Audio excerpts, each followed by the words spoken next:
Nawas tidak bisa pidato, nggak bisa pidato. Suatu saat dipaksa pidato sama khalifah itu. Hei para hadirin, kamu pinter apa goblok? Lah mereka pinter, mau ngandani wong pinter, terus pinter kok ngandani gitu. Akhirnya hadirin itu kan karena seneng sama Abu Nawas itu seneng. Ya sudah Abu Nawas, kalau gitu kita goblok. Aku mau ngambil wong goblok. Akhirnya terus wassalamualaikum warahmatullahi wabarakatuh. Jadi itu Abu Nawas juga bisa pidato, tapi dia tahu saja caranya menyelesaikan masalah. Jadi itu Abu Nawas. Jadi ya orangnya kacau tapi cerdas itu, makanya jadi guyonan. Sebenarnya Abu Nawas itu figur yang nyata, tapi tidak senaif yang diceritakan orang-orang di anekdot itu. Ya beliau itu orang soleh ketika era Harun ar-Rasyid. Tapi ya tadi karena banyak cerita yang macam-macam. Ya, Abu Nawas itu, makanya ini cerita anekdot. Jadi riwayatnya nggak jelas tapi lucunya jelas. Jadi itu. Dia itu mangkel punya tetangga profesor ahli astronomi. Adiknya itu mau iso omong tok. Abu Nawas mau pinter molak-malik omong, kan masyhur itu dia cerita hari Senin tanggal sekian lihat Abu Nawas di alun-alun mau terbang. Orang lihat semua itu Abu Nawas itu ya sudah di podium ya hanya gitu-gitu tok. Kok nggak mau terbang-terbang? Ya mau itu ya tidak. Wassalamualaikum warahmatullahi wabarakatuh. Yang bilang Abu Nawas terbang siapa? Abu Nawas mau terbang.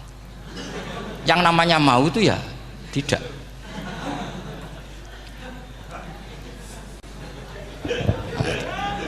Pernah dia itu lomba sama Harun ar-Rasyid, siapa paling banyak pengunjung rumahnya di alun-alun. Harun ar-Rasyid bikin khemah, dia bikin khemah.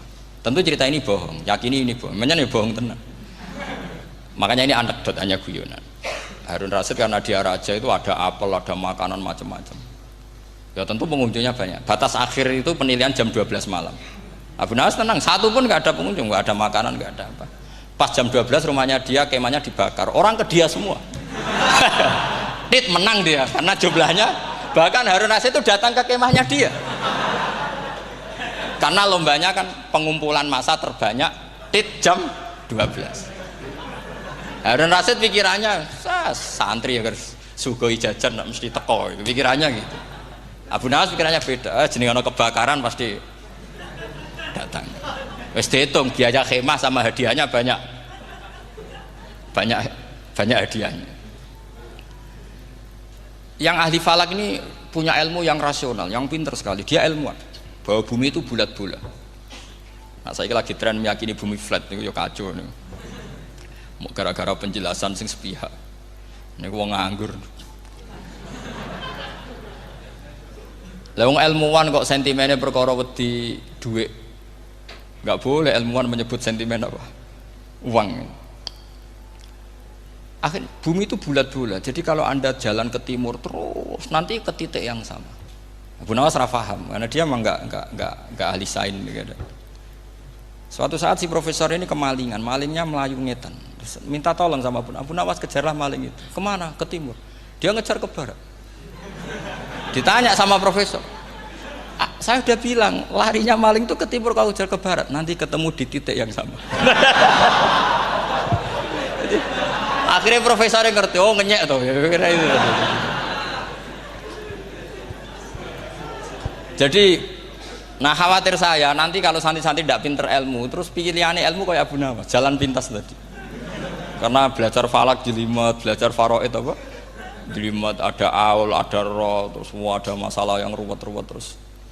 Akhirnya mau olah bicara. Ini musibah innalillahi wa inna ilaihi raji'un.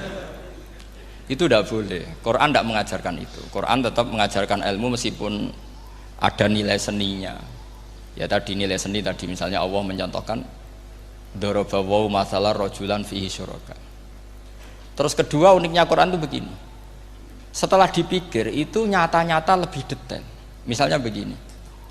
Ketika Allah mencontohkan ba'udah itu nyamuk. Itu orang-orang kafir itu bilang gini, ya Muhammad, Tuhan Anda kehilangan stok ilmiah. Sehingga contoh itu enggak yang dahsyat tapi sekedar nyamuk. Wong nyamuk kok digawe contoh. Mbok ya contoh itu dinosaurus, tak jerapah, tak apalah yang keren itu. Mosok contoh apa? Nyamuk. Terus Allah menjelaskan innallaha la yastahi ayyadriban apa? Matsalam ma. Contoh apa saja itu ditafsiri ba'udatan fama faqah, entah itu nyamuk, fama fauqaha, atau yang di atasnya nyamuk, maksudnya di atasnya itu fil killah atau fisighor, atau yang di atas nyamuk yang lebih kecil ketimbang nyamuk. Sekarang saya contohkan kata Rasulullah, contoh yang kecil saja, nggak usah bikin nyawa, nggak usah, itu terlalu mustahil. Seorang pemahat patung, terus kamu pesen, Pak aku gaekno patung gajah, mesti muni sanggup. Tak muni, Pak gaekno patung gajah ukurannya ya semestinya gajah, oke.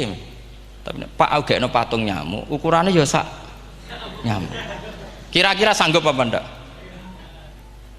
Artinya ketika Allah gawe nyamuk itu lebih sulit ketimbang gawe gajah, apa lebih mudah? Lebih sulit, karena nyamuk yang sudah kecil dia punya alat kelamin, terus seberapa juga alat kelaminnya juga tetap harus ada lubangnya, terus seberapa juga. Temen saya malah ada yang cangkem elek bilang gini, lalu ya punya kumannya seberapa. Nah ini pentingnya ngaji akal, kamu jangan hanya bilang wow dinosaurus, jerapah, seru nyamuk. Nah karena orang sudah ada itibar dengan nyamuk, didatangkanlah nyamuk banyak. Sebenarnya nyamuk banyak itu mergo mangkel, gak diperhatikan itu. Makanya terus. Lah ini saya tahadus binemat, istri saya itu sering protes. Istri saya kalau manggil saya Gus karena orang Jawa Timur, itu sama-sama jagongan itu, saya itu tidak pati sering digigit nyamuk, ya digigit tidak sesering sampean, itu jelas. Terus saya tanya, Gus punya doa apa, kenapa tidak pati begitu digigit nyamuk? Saya bilang karena saya sudah tahu hikmahnya nyamuk, jadi harusnya dia sudah tidak nyerang saya, kata saya itu. Makanya ini ijazah, agak mandi salah sampean gitu.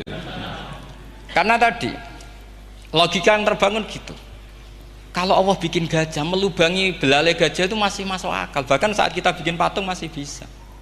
Tapi kata tadi nyamuk itu sudah kecil, harus punya usus, harus punya alat kelamin, harus punya telur, telurnya juga detail lagi.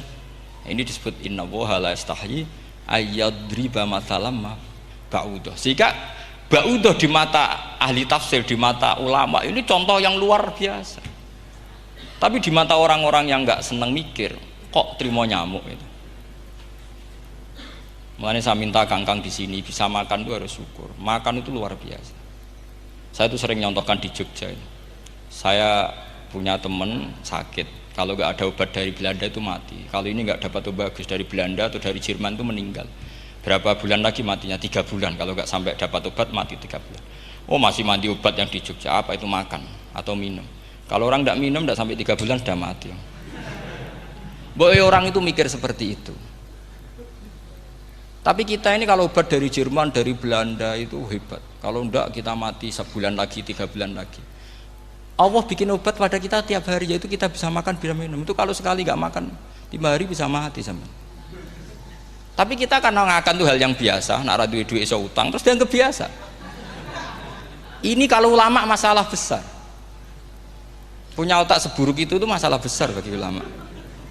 Sehingga Allah tidak malu ketika ngendikan kulu wasrobu, tidak malu karena makan ini urgen, sangat penting. Dan Allah tidak malu meskipun Quran itu temanya kelas tinggi, biasa Allah mengatakan jong kowe kulu min thayyibati marusang nakum, kamu makanlah. Karena minum obat itu kebutuhan kita ketika sakit. Tapi kalau makan adalah kebutuhan kita sihatan wasukman, saat sakit maupun saat sehat. Nah, kalau Anda dengan kualitas ini, ketika Allah membicarakan makanan itu Anda akan respect sama Allah karena memang ini urgen betul. Tapi kalau Anda cara berpikir gini, hanya cari goro ibal ilmu yang aneh, yang seru, kamu baca ayat itu akan menjadi biasa-biasa saja. Dan itu masalah bagi mahabbah Anda pada Al-Quranul Karim. Ya saya kira demikian. Terus mengke saya pikir tidak etis ya, karena ini Jumat nanti sing biasa itikaf nanti terganggu. Nanti saya ada problem. Ya kalau ada tanya jawab ya saya mohon tadi ya, karena ini zaman akhir saya memang butuh sekali. Kenapa saya mau datang? Satu, hormat Kiai Hanan.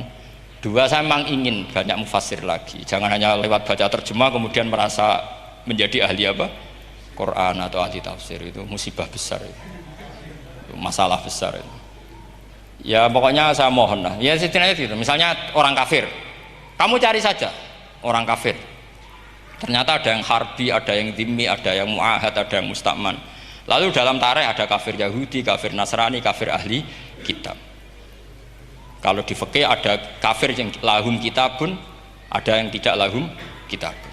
Kalau yang lahum kitabun disebut ini kitabiah kholiso, yang tidak itu kan beda-beda di fikih. Boleh nikahnya ndak, khilu dhabihatihim atau tidak, itu kan detail sekali. Makanya saya mohon ini latihan detail. Oke, sampean tetap ngaji, sering khatam itu bagus karena mengumpulkan semua ilmu. Tapi sampean harus menganalisis secara apa? Saya dulu ngaji Mbah Mun Muslim ya kilatan. Tapi saya ngapalkan sama Gus Subab. Gus Subab putranya Mbah Mun, dulu muridnya Said Muhammad. Saya itu tak pelajari lagi di rumah.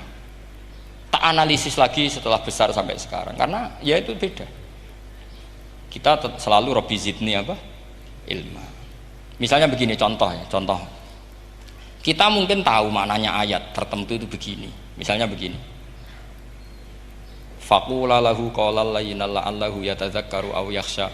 Musa dan Harun, jika kamu datang ke Fir'aun, maka kalau ngomong, kalau dakwah itu qaulal layyinan, dengan dakwah yang halus. Nggih, qaulal layyinan. Ini bagi yang ekstremis harus baca dialek ini. Ini kisah nyata yang diceritakan Habib Zain bin Semit ketika ngarang Al-Manhajus Sawi. Juga diulang-ulang di beberapa kitab. Suatu saat ada ustadz, corong Jawa Kemelinti, datang ke Harun Ar-Rasyid. Harun Ar-Rasyid ini Banil Abbas, termasuk zuriyahnya Abdullah bin Abbas. Karena Harun Ar-Rasyid sebagai khalifah tentu salahnya banyak, namanya pejabat pasti salahnya banyak. Meskipun kebaikannya juga banyak, tapi salahnya juga banyak. Kalau kita kan tidak pejabat, salahnya tidak banyak, tapi prestasinya juga tidak banyak. Ya kan, misalnya ada tamu Raja Salman, katanya hormat tamu wajib, kamu kan tidak bisa hormat. Karena dia juga tidak mau dihormati kita kan. Nah terus si ustadz tadi datang begini, saya itu masih hafal teksnya. Ya Amirul Mukminin, inni nasihun lak famusyaddidun alaika fala tajidanna ala nafsika fi nafsika aliyya syai'an. Saya ini mau nasihati Anda, tapi saya maaf sekali karena nasihat saya ini kasar sekali. Musyaddid itu kasar, keras. Fala tajidanna fi nafsika aliyya syai'an. Saya mohon jangan dimasukkan hati lah. Makanya terjemah bebasnya jangan masukkan hati. Katanya Harun Rasyid langsung marah. Uskut ya jahil, kamu itu ustadz bodoh. Kamu tidak boleh keras sama saya. Dia masih bantah, saya keras sama Anda karena Anda salahnya banyak. Terus apa kata Harun Ar-Rasyid? Inna wa ta'ala qad arsala man huwa khairum minka ila man huwa syarrum minni. Wa ma'adzalika qala ta'ala faqula lahu qaulal layyinan. Allah mengutus orang yang jelas lebih baik ketimbang kamu, yaitu Musa dan Harun. Musa dengan ustadz ini baik mana? Tidak, sama jawab saja. Baik Nabi Musa kan? Ilaman huwa syarrun minni. Fir'aun dengan Harun Ar-Rasyid buruk mana? Buruk Fir'aun. Itu saja masih dengan etika faqula lahu qaulal layyinan. Musa dan Harun kamu harus sopan. Tidak wae Fir'aun wajib sopan, tidak wae aku ras sopan.